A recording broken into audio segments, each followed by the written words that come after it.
Assalamualaikum warahmatullahi wabarakatuh.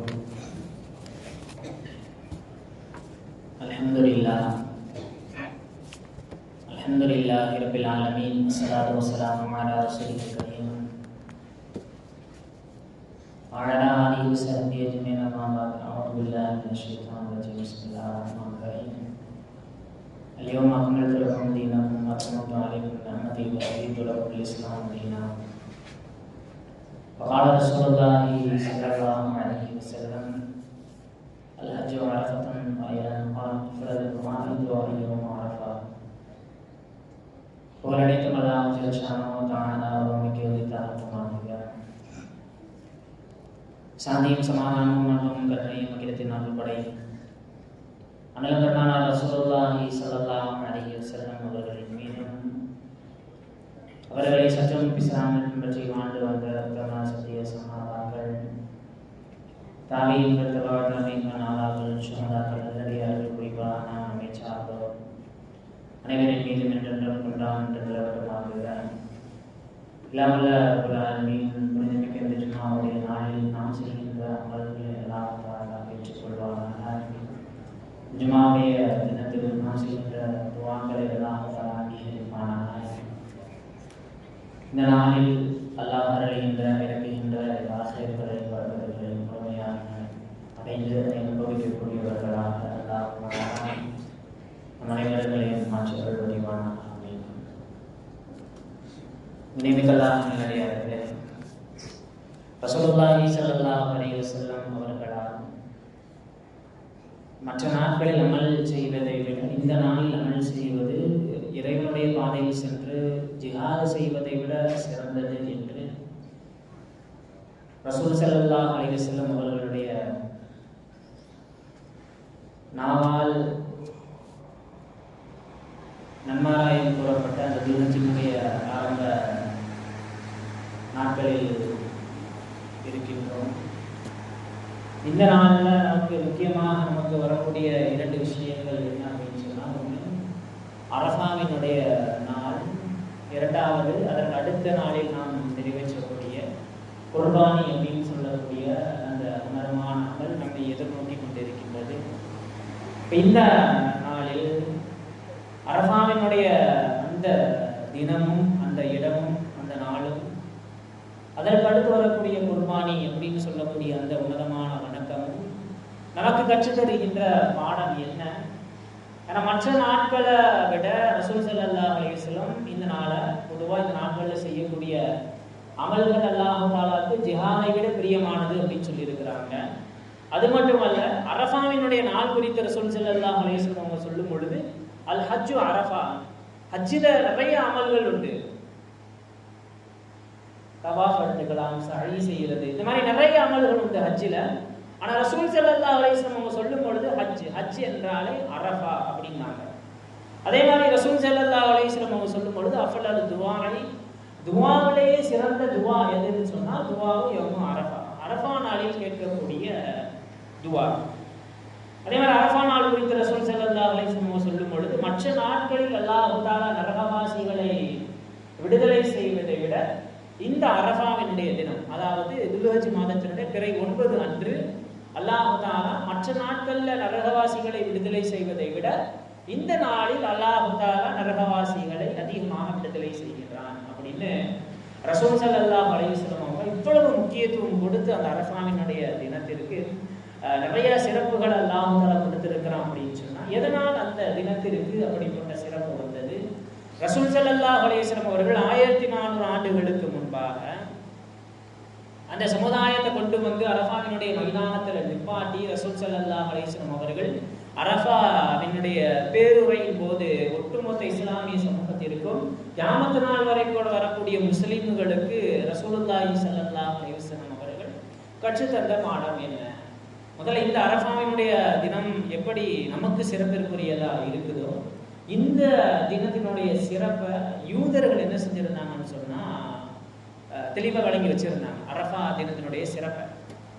ஏன் அப்படின்னா, ஒரு தடவை உமர் ரலியல்லாஹு தஆலா அவங்கள்ட்ட யூதர்கள் வந்து இந்த மாதிரி உங்க குர்ஆன்ல ஒரு வசனம் ஒன்று இருக்குது, அந்த வசனம் அந்த குர்ஆன் வசனம் எங்க மேல இறங்கி இருந்துச்சு, அதில் எங்களுக்கு கொடுக்கப்பட்டு இருந்தது என்று சொன்னால், அந்த வசனம் இறங்கப்பட்ட நாளை நாங்கள் என்ன செஞ்சிருக்கோம்னு சொன்னா பெருநாளாக கொண்டாடி இருப்போம் அப்படின்னு யூதர்கள் உமர் ரலியல்லாஹு தஆலா அவங்கள்ட்ட சொல்றாங்க. அப்போ உமர் ரலியல்லாஹு தஆலா அது குறித்து யோசிக்கும் பொழுது, அந்த வசனம் எனக்கு தெரியும், நீங்க எந்த வசனத்தை பத்தி பேசுறீங்கன்றது எனக்கு தெரியும். அது ரசூலுல்லாஹி ஸல்லல்லாஹு அலைஹி வஸல்லம் அவர்கள் ஹஜ்ஜினுடைய சமயத்துல அரஃபாவினுடைய மைதானத்தில் இருக்கும் பொழுது அல்லாஹ் தஆலா அல்யௌம அக்மல்து லக்கும் தீனக்கும், இன்றோடு உங்களுடைய இஸ்லாமிய மார்க்கத்தை பரிபூரணப்படுத்தி விட்டேன், வஅத்மம்து அலைக்கும் நிஅமதி, உங்கள் மீது என்னுடைய அருள்கொடைகள் அனைத்தையும் பூரணமாக நான் கொடுத்து விட்டேன், வரலீது லக்கும் இஸ்லாம தீனா, இஸ்லாமிய மார்க்கத்தை இஸ்லாத்தை ஒரு மார்க்கமாக நான் பொருந்திக் கொண்டேன் அப்படின்ற ஒரு வசனம். அந்த வசனம் இறங்கப்பட்ட நாள் அது அரஃபாவினுடைய தினத்துல அரஃபாவினுடைய மைதானத்துல வச்சு ரசூல் ஸல்லல்லாஹு அலைஹி வஸல்லம் அவர்களுக்கு இறக்கப்பட்டது. அந்த தினத்தை தான் இந்த யூதர்கள் அந்த வசனம் எங்களுக்கு இறக்கப்பட்டிருந்தால் தெளிவா சொன்னா, அரஃபா நாள் எங்களுக்கு கிடைச்சிருந்தா நாங்க அரஃபா நாளை தான் பெருநாளாக கொண்டாடி இருப்போம் அப்படின்னு யூதர்கள் சொன்ன அந்த அரஃபாவினுடைய தினத்தை நாம் எதிர்நோக்கி கொண்டிருக்கின்றோம். இந்த நாள்ல சஹாபாக்கள் எப்படி இந்த நாளை கழிச்சாங்க, சஹாபாக்கள் தங்களுடைய வாழ்க்கையில இந்த நாள்ல ரசூல் ஸல்லல்லாஹு அலைஹி வஸல்லம் அவங்க சொன்னது மாதிரி பிற நாட்கள்ல செய்யக்கூடிய துவாவை விட அரஃபாவினுடைய நாளில் செய்யக்கூடிய துவா அது மிகச்சிறந்த துவா நாங்க ரசூல் ஸல்லல்லாஹு அலைஹி வஸல்லம். இந்த சிறப்புகளை விளங்கி வச்சிருந்த சஹாபாக்களும் இமாம் பெருமக்களும் எந்த அளவிற்கு தான் செய்யக்கூடிய துவாவிற்கு இந்த நாள்ல முக்கியத்துவம் கொடுத்தாங்க அப்படின்றத நாம சிந்திச்சு பார்க்க வேண்டும். உமர் ரலியல்லாஹு தஆலாவுடைய காலகட்டத்துல உமர் ரலியல்லாஹு தஆலா ஹஜ் செய்யறதுக்கு வந்தாங்க அப்படின்னு சொன்னா அரஃபாவினுடைய தினத்துல என்ன செய்வாங்கன்னா ஒட்டகத்தின் மீது இருந்து அல்லாஹ் தஆலாவிடத்தில் துவா செய்வார்கள். உமர் ரலியல்லாஹு தஆலா ஒட்டகத்துல மேல உட்கார்ந்து அல்லாஹ்ட்ட துவா செஞ்சுக்கிட்டே இருப்பாங்க. அப்படி துவா செய்யக்கூடிய நேரத்துல என்ன செய்யுச்சுன்னா ஒட்டகம் ஒரே இடத்துல நிற்காது, அங்கங்க நசஞ்சுக்கிட்டு இருக்கும். அப்படியே அசையக்கூடிய அந்த தருணத்துல உமர் ரலியல்லாஹு தஆலா அவங்களால இருக்கிற மீதி அல்லாஹ்ட்ட துவா செய்யறதுனால அவங்களால அந்த ஒட்டகத்தை என்ன செய்ய முடியாதுன்னு சொன்னா கட்டுப்படுத்த முடியாது. அப்படி இருக்கின்ற தருணத்திலும் ஒவ்வொரு வருடமும் உமர் ரலியல்லாஹு தஆலா அந்த ஒட்டகம் என்ன செய்யும், அரஃபா மைதானத்தை சுத்தி வரும். அது எங்கு சென்றாலும் இறைவனிடத்தில் கையேந்துகின்ற அந்த விஷயத்தில் உமர் ரலியல்லாஹு தஆலா தன்னுடைய வாழ்நாள் முழுக்க இந்த அரஃபா தினம் குறித்து ரசூல் ஸல்லல்லாஹு அலைஹி வஸல்லம் அவர்கள் சொன்ன அந்த ஆண்டிற்கு பின்னாலிலிருந்து தன்னுடைய வாழ்நாள் முழுக்க உமர் ரலியல்லாஹு தஆலா அரஃபா தினத்துல அங்க வந்து நின்று அல்லாஹ் தஆலாவிடத்தில் கரமேந்தி கொண்டே இருப்பார்கள், அல்லாஹ்ட்ட துஆ செஞ்சுக்கிட்டே இருப்பாங்க. ஒட்டகம் அது நகர்ந்தாலும் அதை கட்டுப்படுத்த மாட்டார்கள் அப்படின்னு உமர் ரலியல்லாஹு தன்னுடைய வரலாற்றில் இப்படி ஒரு சம்பவம் பதிவு செய்யப்படும். இப்னு அப்பாஸ் ரலியல்லாஹு தஆலா அந்த நாள் அந்த வசனம் இறக்கப்பட்ட ரயீசுல் முஃபஸ்ஸிரீன் குர்ஆன் விரிவுரையாளர்களின் தந்தை அப்படின்னு அழைக்கப்படக்கூடிய இப்னு அப்பாஸ் ரலியல்லாஹு தஆலா அவங்களுக்கு அந்த வசனத்தினுடைய அந்த முழு விளக்கமும் தெரிந்ததுனால இப்னு அப்பாஸ் ரலியல்லாஹு தஆலா அரஃபாவினுடைய நாட்கள்ல யார்கிட்டையும் எதுவும் பேச மாட்டாங்களாம். அந்த நாள் முழுக்க உலக பேச்சிலிருந்து தன்னை தவிர்த்து கொண்டு முழுக்க இப்னு அப்பாஸ் ரலியல்லாஹு தஆலா யார்கிட்டையும் பேசாம இறைவனிடத்தில் கையேந்துகின்ற அந்த துஆ செய்கின்ற விஷயத்தில் அதிக கவனம் செலுத்தக்கூடியவர்களாக இப்னு அப்பாஸ் ரலியல்லாஹு தஆலா இருந்திருக்கிறாங்க. ஒரு ஹஜ்ஜினுடைய வேளையில அரஃபாவுடைய மைதானத்துல வந்து ஒரு ஆள் என்ன செய்யறாருன்னு சொன்னா, யா அல்லாஹ் இப்படி சத்தம் போட்டு துஆ செய்யறாரு, யா அல்லாஹ் நான் மலை அளவு நான் பாவம் செய்து விட்டேன், யா அல்லாஹ் எனக்கு மன்னிப்பு உண்டா அப்படின்னு இப்னு அப்பாஸ் ரலியல்லாஹு தஆலா அவங்க முன்னாடி அந்த ஒரு நபர் வந்து அல்லாஹ்ட்ட இப்படி துஆ செய்யறாரு. உடனே அந்த நபருடைய தோலை இப்னு அப்பாஸ் ரலியல்லாஹு தஆலா பிடிச்சி இந்த மாதிரி உலகத்துல இதுவரை பெய்த மழை துளிகளினுடைய எண்ணிக்கை எத்தனை அப்படின்னு உனக்கு தெரியுமா அப்படின்னு கேட்கிறாரு. அந்த மனுஷன் தெரியாது. உலகத்தில் இருக்கக்கூடிய கடல்கள், அந்த கடல் மீது வீசக்கூடிய அலைகளினுடைய எண்ணிக்கை எவ்வளவு அப்படின்றது உனக்கு தெரியுமா அப்படின்னு இப்னு அப்பாஸ் ரலியல்லாஹு தஆலா கேட்கும் பொழுது இல்ல, அது எனக்கு தெரியாது. இப்படிப்பட்ட விஷயங்கள் மத்தியில அல்லாஹ்வினுடைய மக்ஃபிரத்துக்கு முன்னாடி இதெல்லாம் உனக்கு தெரியல, அல்லாஹ்வினுடைய மக்ஃபிரத்துக்கு முன்னாடி அல்லாஹ் இந்த நாளில் கொடுக்கக்கூடிய பாவ மன்னிப்பிற்கு முன்னால் உன்னுடைய பாவம் என்பது உலகத்தில் பெய்த மழைத்துளி அளவு இருந்தாலும் அல்லது இதுவரை கடல் மீது வீசி இருக்கக்கூடிய அலைகள் அளவு இருந்தாலும் அந்த பாவம் அனைத்தும் இந்த நாளில் அல்லாஹ் தஆலாவிடத்தில் கேட்கின்ற பொழுது அந்த பாவத்திற்கு அல்லாஹ் தஆலா மன்னிப்பு உனக்கு வழங்குகிறான் என்று சொன்னால் இந்த எண்ணிக்கைகளுக்கு முன்னால நீ செய்த மலையளவு பாவம் என்பது தூசிக்கு சமம் அப்படின்னாங்க இப்னு அப்பாஸ் ரலியல்லாஹு தஆலா. ஆனா இந்த நாளில் நாம நிறைய விஷயங்கள் மேல கவனம் செலுத்த தவறுகின்றோம். யூதர்கள் இந்த நாளினுடைய சிறப்பை விளங்கி வைத்திருந்தார்கள். அப்ப இந்த நாள்ல அதிகமாக நாம் என்ன செய்யறோம் சொன்னா, முதல்ல நாம் நோன்பு வைக்க வேண்டும். அடுத்த கட்டமாக அரஃபாவினுடைய தினத்துல அதிகமாக அல்லாஹ் தஆலா அவரிடத்தில் துஆ செய்ய வேண்டும். அலி ரலியல்லாஹு தஆலா அன்ஹு அவங்களுடைய ஹசன் ஹுசைன் ரலியல்லாஹு தஆலா ஹுசைன் ரலியல்லாஹு தஆலா அவங்களுடைய வம்சாவளியில் வரக்கூடிய ஒரு ஹதீஸ்களை வல்லுனர். அவர் அரஃபாவினுடைய தினத்துல ஹஜ்ஜுக்கு போய் இருக்கும் பொழுது, அந்த அரஃபாவினுடைய தினத்துல அங்கு வந்து ஒரு ஆள் என்ன செய்யறாருச்சுன்னா, பிறரிடத்தில் யாசனம் கேட்டுக்கிட்டு இருக்கிறார். உடனே அவங்க கூப்பிட்டு, இந்த மாதிரி பிறரிடத்துல ஏன் கையேந்தக்கூடிய சூழல் இந்த நாளில் உங்களுக்கு ஏன் ஏற்படுது? இந்த நாளில் கையேந்துவதற்கு முழுக்க முழுக்க தகுதியான அல்லாஹ் தஆலா மட்டுமே. காரணம், இந்த நாளில் தாயினுடைய வயிற்றில் இருக்கக்கூடிய சிசு கூட அல்லாஹ் தஆலாவினுடைய ரஹ்மத்தை எதிர்பார்த்து காத்து கொண்டிருக்கும் அப்படின்னு ஹசன் ஹுசைன் ரலியல்லாஹு அன்ஹு வம்சாவளியில் வரக்கூடிய ஒரு ஹதீஸ்களை வல்லுநர் சொன்னதாக கிதாபுகளில் பதிவு செய்வாங்க. இமாம் சுஃபியான் சௌரி ரஹ்மத்துல்லாஹி அலைஹி அவங்க ஒரு விஷயத்தை தன்னுடைய கிதாபில் எழுதி வச்சிருக்கிறாங்க. என்ன அப்படின்னு சொன்னால், இந்த அரஃபாவினுடைய தினத்தினுடைய மகிமையை சமுதாயம் விளங்குவதில்லை. அரஃபாவினுடைய நாளில் அல்லாஹ் தஆலாட்ட அதிகமாக துஆ செய்ய வேண்டும், அதிகமாக இஸ்திக்ஃபார் அல்லாஹ் தஆலாவிடத்தில் பாவ மன்னிப்பு தேட வேண்டும். அரஃபாவினுடைய தினத்தில் வந்து ஒரு மனுஷன் அல்லாஹ் தஆலா ஏன் பாவத்தை எல்லாம் இந்த நாளில் மன்னிப்பானா என்று ஒரு மனிதன் சந்தேகத்துடன் இருந்தால், வாழக்கூடிய மனிதர்களில் அவன்தான் மிக மோசமானவன் என்று இமாம் சுஃபியான் சௌரி ரஹ்மத்துல்லாஹி அலைஹி தங்களுடைய கிதாபில் பதிவு செஞ்சிருக்கிறாங்க. இந்த நாளில் அல்லாஹ் தஆலா, அதனால தான் ரசூல் ஸல்லல்லாஹு அலைஹி வஸல்லம் ஹஜ்ஜினுடைய விஷயங்களை மற்ற விஷயங்களை சொல்லாம, ஹஜ்ஜி நாளே அரஃபா, இந்த நாளில் அதிகமாக உங்களுக்கு நரக விடுதலை கிடைக்கின்றது. மற்ற நாட்களில் செய்யக்கூடிய துவாவை விட இந்த நாளில் நீங்க செய்யக்கூடிய துவாவா மிகச்சிறந்த துவா என்று ரசூலுல்லாஹி ஸல்லல்லாஹு அலைஹி வஸல்லம் அவங்க இவ்வளவு அழுத்தமாக அந்த நாளினுடைய சிறப்பை நாம் விளக்க வேண்டும் என்பதற்காக வேண்டி ரசூல் ஸல்லல்லாஹு அலைஹி வஸல்லம் அவங்க இவ்வளவு அழுத்தமாக இந்த அரஃபாவினுடைய நாள் குறித்து சொல்லியிருக்கிறாங்க.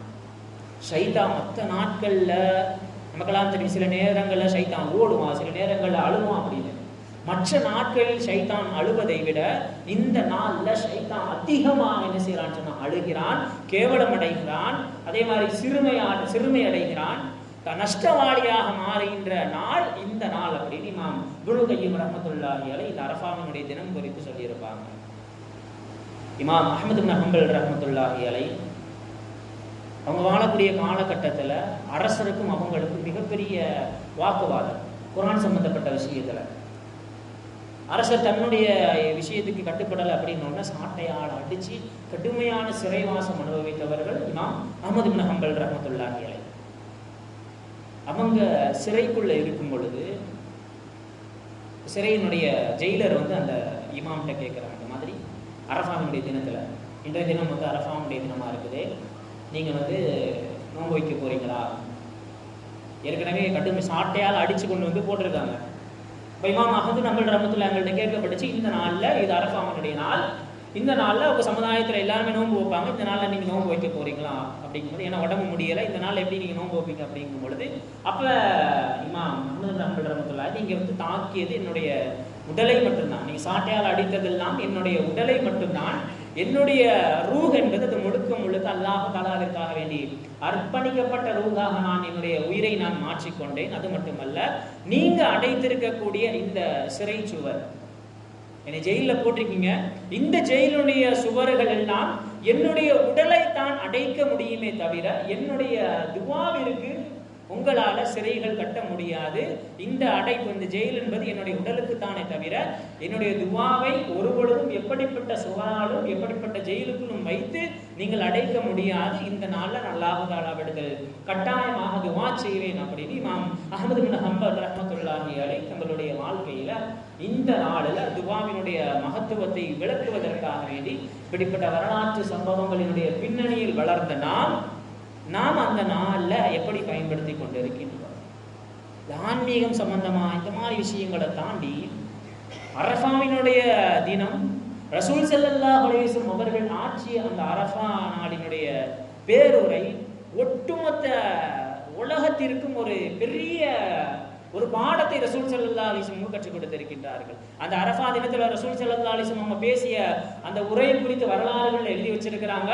மனித வரலாற்றில், இஸ்லாமிய வரலாற்றில் அல்ல, மனித வரலாற்றில் முதலாக உலகளாவிய அளவில் மனித உரிமைகள் குறித்து பிரகடனம் செய்யப்பட்ட ஒரு மாநாடு என்பது அது அரஃபா தினத்தில் ரசூல் ஸல்லல்லாஹு அலைஹி வஸல்லம் அவர்கள் நடத்திய அந்த பேருரை தான். மனித வரலாறுகள்ல மனித உரிமைகள் குறித்து உலகத்திற்கு பாடம் எடுத்திய ஒரு நாள் அரஃபாவினுடைய நாள். நாம் எப்படி ஆன்மீகம் சம்பந்தமா கவனம் செலுத்துறோமோ, அரஃபாவினுடைய நாளுக்கு ரசூல் ஸல்லல்லாஹு அலைஹி வஸல்லம் அவ்வளவு முக்கியத்துவம் கொடுத்து இந்த சமூகத்திற்கு ரசூல் ஸல்லல்லாஹு அலைஹி வஸல்லம் அவர்கள் கற்றுத்தந்த வாழ்வியல் பாடம் சம்பந்தப்பட்ட விஷயத்திலும் நாம் கவனம் செலுத்த வேண்டும். எப்படி நோன்பு, இஸ்திக்ஃபார், துஆ இதெல்லாம் வேணும். இதை தாண்டி அரஃபாவினுடைய அந்த உரையின் மூலமாக ரசூலுல்லாஹி ஸல்லல்லாஹு அலைஹி வஸல்லம் அவர்கள் ஒட்டுமொத்த உலகத்திற்கு எடுத்த பாடத்தை குறைந்தபட்சம் இஸ்லாமிய மக்களாக இருக்கக்கூடிய நாம் பின்பற்றுகின்றோமா என்கின்ற ஒரு சுய பரிசோதனையும் அந்த அரஃபா நாளில் நாம் செய்து கொள்ள வேண்டும். முதலாக ரசூல் ஸல்லல்லாஹு அலைஹி வஸல்லம் அவர்கள் உலகத்திற்கு உணர்த்திய அந்த மனித உரிமை சம்பந்தப்பட்ட விஷயத்தில் முதலாக ரசூல் ஸல்லல்லாஹு அலைஹி வஸல்லம் அவர்கள் கையில் எடுத்தது இனவெறிக்கு எதிரான மனித உரிமை பிரகடனம். இப்போ கூட சில இடங்கள்ல கருப்பர் வெள்ளையர் அப்படின்ற ஒரு பாகுபாடு ஆரம்ப காலகட்டத்தில் ரசூல் ஸல்லல்லாஹு அலைஹி வஸல்லம் அவங்களுடைய அந்த முழுக்க அறியாமை காலத்தில் இருந்த அந்த மக்கள் எப்படிப்பட்ட இனவெறி கொண்டவர்களாக இருப்பார்கள். அந்த சமுதாயத்தை ரசூல் ஸல்லல்லாஹு அலைஹி வஸல்லம் அவர்கள் அந்த சமுதாயத்திற்கு அறிவுரை சொல்லுகின்ற பொழுது, கருப்பர் வெள்ளையரை விட சிறந்தவர் அல்ல, நீங்கள் அனைவரும் ஒரு தாய் பிள்ளைகள், ஒரு தாய்க்கு தந்தைக்கும் பிறந்த பிள்ளைகள் அப்படின்னு ரசூலுல்லாஹி ஸல்லல்லாஹு அலைஹி வஸல்லம் அவர்கள் மனித அந்த இனவெறி சம்பந்தப்பட்ட விஷயத்துல உலகத்திற்கு அந்த உரிமைகள் சம்பந்தப்பட்ட பிரகடனத்தை எடுத்துரைக்கின்றார்கள். நாம அந்த மாதிரியான அந்த மனித உரிமைகள் சம்பந்தப்பட்ட குறைந்தபட்சம் நமக்கு மத்தியில, நம்ம குடும்பங்களுக்கு மத்தியில இந்த மாதிரியான ஏற்றத்தாழ்வுகளோடு வாழுகிறோமா அப்படின்றத இந்த அரஃபாவினுடைய தினம் மூலமாக, அரஃபா பேருரையின் மூலமாக நாம் சுய பரிசோதனை செய்து பார்க்க வேண்டும். இரண்டாவதாக ரசூலுல்லாஹி ஸல்லல்லாஹு அலைஹி வஸல்லம் உலகத்திற்கு உணர்த்திய பாடம் அரஃபாவுடைய தினத்திலிருந்து சொன்னாங்க, இந்த நாள், இந்த இடம், இந்த மண், இந்த ஊர், இந்த நாடு எப்படி புனிதமானதாக நீங்கள் மதிக்கின்றீர்களோ அதே போன்று நான் சக மனிதனுடைய உடலையும் அவனுடைய உடைமையையும் மானத்தையும் நீங்கள் மதிக்க வேண்டும் அப்படின்னு ரசூலுல்லாஹி ஸல்லல்லாஹு அலைஹி வஸல்லம்.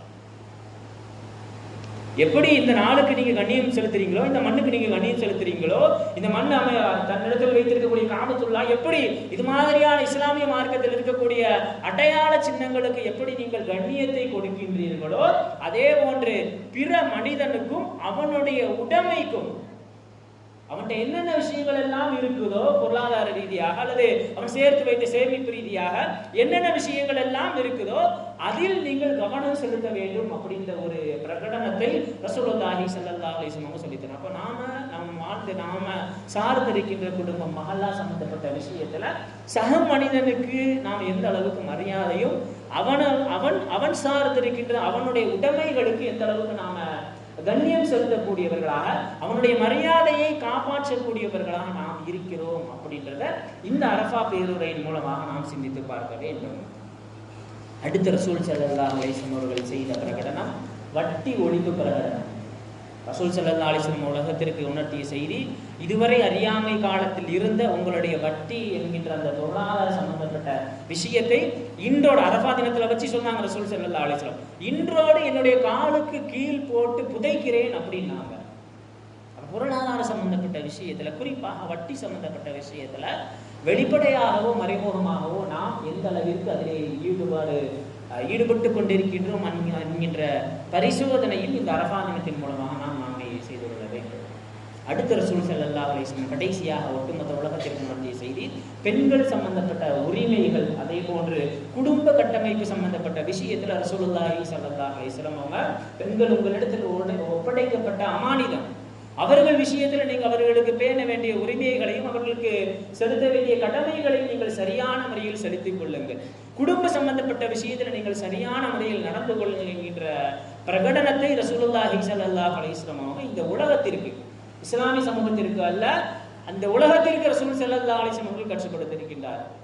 அப்ப ஆன்மீக சம்பந்தப்பட்ட விஷயத்துல கவனம் செலுத்துகின்ற நாம் குறைந்தபட்சம் இந்த விஷயத்துல, இந்த 4 விஷயத்துல நம்முடைய வாழ்க்கையில நாம் சார்ந்திருக்கின்ற நபர்களோடு நாம் எப்படி நடந்து கொள்கின்றோம் என்கின்ற ஒரு விஷயத்தை நாம் பரிசோதனை செய்து பார்க்க வேண்டும். அப்படிப்பட்ட அரஃபாவினுடைய நாளில் துஆ அதிகமாக செய்ய வேண்டும். அல்லாஹ் தஆலாவிடத்தில் அதிகமாக துஆ செய்யக்கூடியவர்களாக இருக்க வேண்டும். அன்றைய தினம் நோன்பு வைக்க வேண்டும்.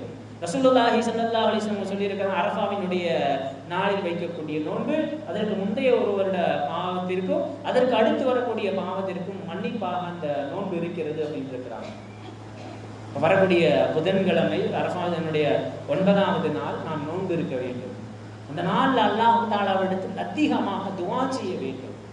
குறிப்பாக ரசூலுல்லாஹி ஸல்லல்லாஹு அலைஹி வஸல்லம் சொல்லியிருக்கிறாங்க, லா இலாஹா இல்லல்லாஹ் வஹ்தஹு லா ஷரீக லஹு லஹுல் முல்கு வ லஹுல் ஹம்து வ ஹுவ அலா குல்லி ஷைஇன் கதீர் அப்படின்ற இந்த வார்த்தையை குறிப்பாக ரசூல் ஸல்லல்லாஹு அலைஹி வஸல்லம் அவர்கள் அல்லாஹ் தஆலாவிடத்தில் கேட்குமாறு சில ஹதீஸ்கள்ல சொல்லியிருக்கிறாங்க. அதிகமாக அல்லாஹ் தஆலாவிடத்தில் துஆ செய்ய வேண்டும். குறிப்பாக இந்த மாதிரியான ஹதீஸ்களில் உள்ள துஆக்களை நாம் அதிகமாக அல்லாஹ் தஆலாவிடத்தில் துஆ செய்ய வேண்டும். அதிகமாக இஸ்திக்ஃபார் செய்ய வேண்டும். அதிகமாக அல்லாஹ் தஆலாவிடத்தில் நரக விடுதலையை கேட்க வேண்டும். அரஃபாவினுடைய நாள், அதற்கு அடுத்து நாம் சந்திக்க இருக்கின்ற உன்னதமான அமல் குர்பானி அப்படின்னு சொல்லக்கூடிய அமல். இன்னைக்கு குர்பானி அப்படின்ற அமலை எப்படி நம்ம மாற்றிட்டோம்னு சொன்னால், அதை வெறும் பலியிடக்கூடிய ஒரு அமலாக மட்டுமே என்ன செஞ்சிட்டோம்னு சொன்னால் சமுதாயத்தில் அதை நம்ம மாற்றிட்டோம். ஒரு சடங்காக பலியிடக்கூடிய ஒரு விஷயமாக என்ன செஞ்சிட்டோம்னு சொன்னால் குர்பானியை நம்ம மாற்றிட்டோம். அது பலியிடக்கூடிய சடங்கு ரீதியான அமல் அல்ல, அது முழுக்க முழுக்க அர்ப்பணிப்போடு சேர்ந்திருக்கக்கூடிய பலியிடுதல் தான் அல்லாஹ் தஆலாவிடத்தில் அங்கீகரிக்கப்பட்ட குர்பானியாக மாறும். ஏன்னா அந்த பிராணி ஹதீஸ்ல வருது, குர்பானினுடைய பிராணி நாளை வறுமையில் உங்களுக்கு அது வாகனமாக இருக்கலாம். அது எந்த அளவிற்கு அந்த பிராணி இடத்தில் முடி இருக்கின்றதோ அந்த அளவுக்கு உங்களுக்கு நன்மை கிடைக்கும் அப்படின்னு நாங்கள் ரசூலுல்லாஹி ஸல்லல்லாஹு அலைஹி வஸல்லம். அப்படிப்பட்ட மறுமையோடு நாளைக்கு மறுமையில் நம்மை சுமந்து செல்லக்கூடிய பிராணியாக ரசூல் ஸல்லல்லாஹு அலைஹி வஸல்லம் அவர்கள் அந்த குர்பானி பிராணியை அறிமுகப்படுத்துகிறார்கள் என்றால், அந்த சம்பந்தப்பட்ட விஷயத்துல அந்த அமல்ல இன்னைக்கு நம் சமுதாயம் எப்படி மாறிட்டோம் அப்படின்னு சொன்னா, சில நபர்கள் செய்யக்கூடிய தவறினால இந்த குர்பானி அப்படின்னு சொல்லக்கூடிய அமல் இந்த சமுதாயத்துல சீசனல் பிஸ்னஸ், இந்த சீசனுக்கான வியாபாரம் அப்படின்ற ஒரு போங்கு சமுதாயத்தில் என்ன செஞ்சிருச்சுன்னு சொன்னா உருவாகி வருகின்றது. ஒரே ஒரு விஷயத்தை விளங்கிக்கணும், மார்க்க சட்டம் அது அல்லாஹ் தஆலா எதற்காக வேண்டி கடமையாக்கினானோ, எதற்காக வேண்டி ரசூலுல்லாஹி ஸல்லல்லாஹு அலைஹி வஸல்லம் அவர்கள் ஒரு நடைமுறையை சுன்னத்தாக சமுதாயத்திற்கு ஆக்கினார்களோ, அந்த நிய்யத் அந்த சமுதாயத்தினரால் மாற்றப்படுகின்ற பொழுது, உதாரணத்துக்கு தொழுகை அல்லாஹ் கடமையாக்கி இருக்கின்றான், எதற்காக வேண்டி கடமையாக்கினானோ அந்த இஹ்லாஸான முறையிலிருந்து தொழுகையை நாம் அல்லது ஒரு கூட்டமாக தொழுகையை கடமையாக்கப்பட்டதன் நோக்கத்தை அந்த நோக்கத்திலிருந்து வேறு நோக்கத்திற்காக வேண்டி தொழக்கூடிய சமூகமாக மாறினால் என்ன ஆகும் சொன்னா, சமுதாயத்திற்கு உள்ளேயே அதிகமான பிளவுகள், அது மட்டுமல்ல நாம செய்யக்கூடிய அமல்கள் ஒரு உயிரோட்டம் இல்லாம போயிடும். அப்படித்தான் இந்த குர்பானி அப்படின்னு சொல்லக்கூடிய அமல் எதற்காக வேண்டி அல்லாஹ் தஆலா கடமையாக்கினானோ அந்த விஷயத்திலிருந்து அப்படியே மாறி நமக்கு எளிதான முறையில் இதை எப்படி நிறைவேற்றலாம் அப்படின்ற ஒரு கோணத்துல இந்த குர்பானி அப்படின்னு சொல்லக்கூடிய அமலை நாம பார்க்க ஆரம்பிச்சிட்டோம். இன்னைக்கு என்னச்சுன்னா ஒரு பொருளாதார பரிவர்த்தனையாக இந்த குர்பானி அப்படின்னு சொல்லக்கூடிய அமல் பார்க்கப்படுது. நம்மளுடைய கொஞ்சம் சோம்பேறித்தனத்தினால அதை ஒரு பிராணியை பிடிச்சி அதை வளர்த்து அதை கட்டி போட்டு அதுக்கு தீவனம் போட்டு அதுக்குன்னு போய் அதை வெட்டுவதற்கு ஆளை தேடணும், முடிக்கிறதுக்கு ஆளை தேடணும், அதை பங்கு வைக்கணும், ரத்தம் ஆடை, அதுக்கப்புறம் அதெல்லாம் பங்கு வச்சதுக்கப்புறம் சுத்தம் செய்யணும். இது எல்லாம் எதுக்கு போய் பண்ணிக்கிட்டு அப்படின்ற ஒரு உடல் உழைப்பு இல்லாமல் என்ன செய்யணும் சொன்ன சமூகத்தில் எளிமையான முறையில் இந்த மாதிரியான கூட்டு குர்பானி கொடுக்க வேண்டும். ஆனால் நாம் என்ன செய்யறோம்னு சொன்னால், எல்லா விஷயங்களும் பிராணியை தேர்ந்தெடுத்து தகுதியுடையவர்களாக இருந்தும் இந்த மாதிரியான விஷயங்களுக்கு அர்ப்பணிப்பு அப்படின்னு அந்த கோணத்திலிருந்து மாறி கூட்டு குர்பானி அப்படின்ற ஒரு விஷயத்துல இந்த சமுதாயம் முழுக்க கவனம் செலுத்த ஆரம்பிச்சிட்டோம். நாம ஒரு விஷயத்தை விளங்கிக்கணும், இஸ்லாமிய மார்க்கத்துல அனுமதிக்கப்பட்டது அப்படின்றது வேறு, சுன்னத் அப்படின்றது வேறு. ரெண்டையும் நம்ம ஒன்னா போட்டு குழப்பிக்க கூடாது. இந்த கூட்டு குர்பானின் ஹதீஸ்கள்லாம் எடுத்து பார்த்தீங்கன்னா தெரியும், எல்லாமே ரசூல் ஸல்லல்லாஹு அலைஹி வஸல்லம் எப்போ அனுமதி வழங்கினாங்க அப்படின்ற அந்த ஹதீஸினுடைய பின்னணி விரிவுரை எல்லா ஹதீஸினுடைய தஃசீர் எல்லாத்தையும் எடுத்து பார்த்தீங்கன்னா தெரியும். இந்த கூட்டு குர்பானின் ஹதீஸ் வந்து அதிகபட்சமாக ரெண்டே ரெண்டு சூழ்நிலையில தான் ரசூல் ஸல்லல்லாஹு அலைஹி வஸல்லம் அனுமதி கொடுத்தாங்க. ஒன்று, ஹுதைபியா உடன்படிக்கையின் போது ரசூல் ஸல்லல்லாஹு அலைஹி வஸல்லம் இந்த அமலை நீங்கள் கூட்டாக நிறைவேற்றிக் கொள்ளுங்கள் அப்படின்ற அனுமதி கொடுத்தாங்க. ரெண்டாவது, தபூக் யுத்தத்தின் போது இந்த மாதிரி நீங்கள் கூட்டாக நிறைவேற்றிக் கொள்ளலாம் அப்படின்னு அனுமதி கொடுத்தாங்க. ரெண்டு ஹதீஸையும் நான் கொஞ்சம் ஆழமா சிந்திச்சு பார்த்தோன்னா, பயண நேரத்தினுடைய சலுகைகளாக ரசூல் ஸல்லல்லாஹு அலைஹி வஸல்லம் என்ன செஞ்சிருக்காங்கன்னு சொன்னா, இந்த மாதிரி நீங்கள் செய்து கொள்ளலாம் அப்படின்ற அனுமதி வழங்கினார்களே தவிர அதை ரசூல் ஸல்லல்லாஹு அலைஹி வஸல்லம் சுன்னத்தாக்கல. அனுமதி வழங்குவது வேறு, சுன்னத் என்பது வேறு. ரசூல் ஸல்லல்லாஹு அலைஹி வஸல்லம் சுன்னத் அப்படின்னா என்னன்னா, ஹதீஸ்ல வந்து ரசூல் ஸல்லல்லாஹு அலைஹி வஸல்லம் ஒவ்வொரு வருடமும் 2 கொம்புள்ள ஆடுகளை, நல்ல பலமான ஆடுகளை ரசூல் ஸல்லல்லாஹு அலைஹி வஸல்லம் அவர்கள் ஒவ்வொரு வருடமும் குர்பானி கொடுத்தார்கள் அப்படின்றது தான் சுன்னத். அதான் ஹதீஸ். அவன் என்ன செஞ்சிட்டோம்னு சொன்னா, சுன்னத்தையும் அனுமதி வழங்கப்பட்டதையும் என்ன செஞ்சிட்டோம்னு சொன்னா ஒன்னாக்கி நமக்கு எது தோதுமானதாக இருக்குமோ அப்படிப்பட்ட அமல்களை செய்யக்கூடியவர்களாக நாம மாறிட்டோம். இந்த கூட்டு குர்பானிக்கு நிச்சயமாக அல்லாஹ் தஆலா அதுக்கான கூலிகளை வழங்குவான். அது அனுமதிக்கப்பட்டது தானே தவிர அது சுன்னத்து கிடையாது. ரெண்டையும் போட்டு குழம்பிக்க கூடாது. இன்னொன்று என்னன்னு சொன்னா, இந்த கூட்டு குர்பானி என்பது கண்டிப்பாக நிறைவேற்ற வேண்டும். முடியாத பட்சத்தில் அதை நிறைவேற்றலாம். ஆனால் சேரக்கூடிய 7 நபர்கள்ல ஒருத்தரனுடைய நியத்து மாற்றமாக இருந்தால் அந்த குர்பானி ஏற்றுக்கொள்ளப்படாது. அந்த 7 பேர் சேர்ந்து ஒரு பிராணியை கொடுக்குறோம். அந்த 7 பேரில் ஒரு ஆளினுடைய நியத்து மாற்றமாக இருந்தாலும் அந்த குர்பானி ஏற்றுக்கொள்ளப்படாது. அப்ப இந்த மாதிரியான நிறைய சட்டத்திட்டங்கள் இருக்குது. இந்த மாதிரியான விஷயங்களை பேணி நாம் அல்லாஹ் தஆலாவிற்காக வேண்டி அர்ப்பணிப்பு அப்படின்ற அந்த ஏன் இதுல இவ்வளவு சிக்கல் சட்டம்னு சொன்னா, இந்த குர்பானியை பொறுத்த வரைக்கும் நீங்கள் கொடுக்கக்கூடிய அல்லாஹ் தஆலா குர்ஆன்ல சொல்றாங்க, யனாலுல்லாஹு லுஹூஹா, நீங்கள் கொடுக்கக்கூடிய இறைச்சி இந்த குர்பானியின் நோக்கம் அல்ல. வலா திமாஉஹா, நீங்கள் ஓட்டக்கூடிய ரத்தம் இந்த அமல்ல நோக்கம் கிடையாது. வலாக்கி யனாலுஹு தக்வா மின்கும், உங்களிடத்திலிருந்து முழுக்க அல்லாஹ் தஆலா எதிர்பார்ப்பது இறையச்சத்தை தான். இப்ப இறையச்சத்தை அடிப்படையாக வைத்து இந்த அமல் நிறைவேற்றப்படுவதனால் எல்லா விஷயங்களும் கவனிக்க வேண்டும். அப்படிப்பட்ட விஷயங்களை பேணி இந்த அரஃபானுடைய நாளையும் குர்பானி என்று சொல்லக்கூடிய அமலையும் சரியான முறையில் அல்லாஹ் தஆலா பின்பற்றக்கூடிய நன்மக்களாக நம் அனைவர்களையும் மாற்றி அருள் புரிவானாக. அல்ஹம்துலில்லாஹி ரப்பில் ஆலமீன். அஸ்ஸலாமு அலைக்கும் வரஹ்மத்துல்லாஹி வபரகாத்துஹு.